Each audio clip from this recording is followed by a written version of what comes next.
It is said that cancer affects us all, whether we have the disease, have had it, care about someone with it, or worry about getting it ourselves. It follows that risks unacceptable to our net patient community include insufficient funding, multiple jurisdictions, and from the patient's experience, how best to access the medical care we need.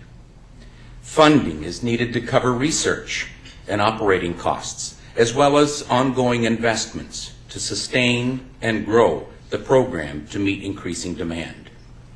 The move towards a global conversation holds promise for much needed cooperation and collaboration, both nationally and internationally.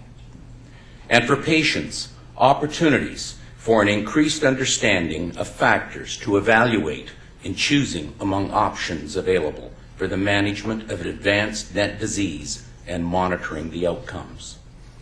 In addition, and from the patient's experience, leadership and communication between and amongst the seamless continuum of medical people who manage our care is vital both to the quality and extension of our lives. Each of these will be visited and revisited in different ways during our time together today. And that began this morning as early as 7:15, where we had several of our speakers today generate these posters that you see up around the room. And it was around multidisciplinary teams and how they work in their environments. And we invite you to take a gallery walk during the course of the day. Yes, you can move from your seats, and you are still in the room. Okay, Linda? Okay. And feel free to add any other observations, comments, suggestions you have to the bottom of those pages, and that'll become part of our ongoing deliberations. From our welcome page in your binder, you know that CNET's mission and vision and the conference program sets out our learning objectives for this symposium.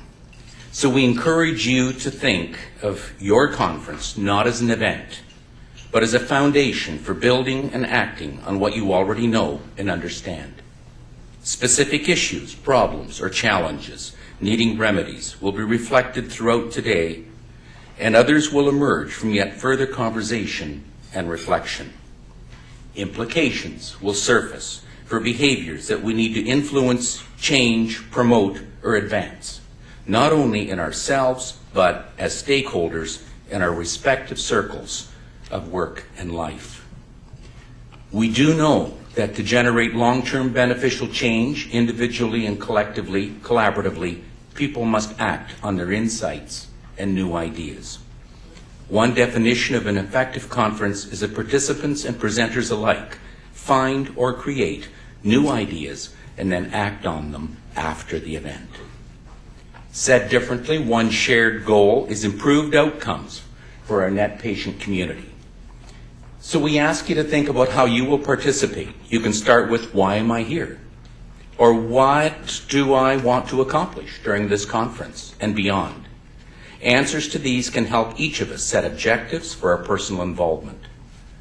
Despite the diverse membership of our conference participants and presenters, from clinical staff across a wide range of specialties and multiple stakeholders to those involved in more fundamental research, we may then each be able to answer a question like, what did I learn that compels me to reflect, engage, build, and act upon long after the conference is over?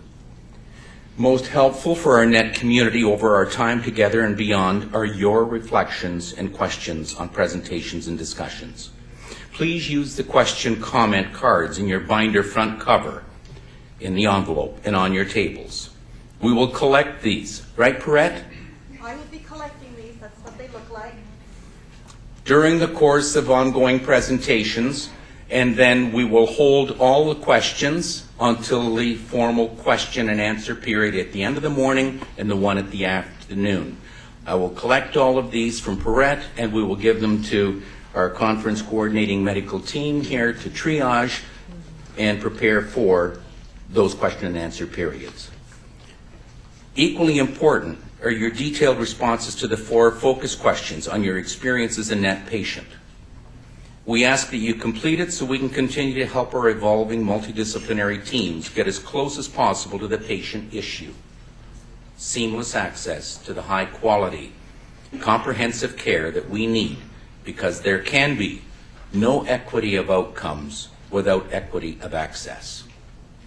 Seeing the range of responses will help us all better prepare for our ongoing discussions, deliberations, and visioning on suggested remedies as all stakeholders move forward together from what to so what to now what, and to close those identified gaps between what is and that patient-centered and medical-centered vision of what might be. Also helpful is your completed program evaluation with suggestions for future conferences. This evaluation form is also at the back of your binder, and we ask that you leave these with our planning team colleagues, Linda and Perrette, before you leave. We sincerely hope that you find the symposium to be enjoyable, personally meaningful, and practically relevant. And now, Dr. Daniel Rayson will chair and introduce our first session.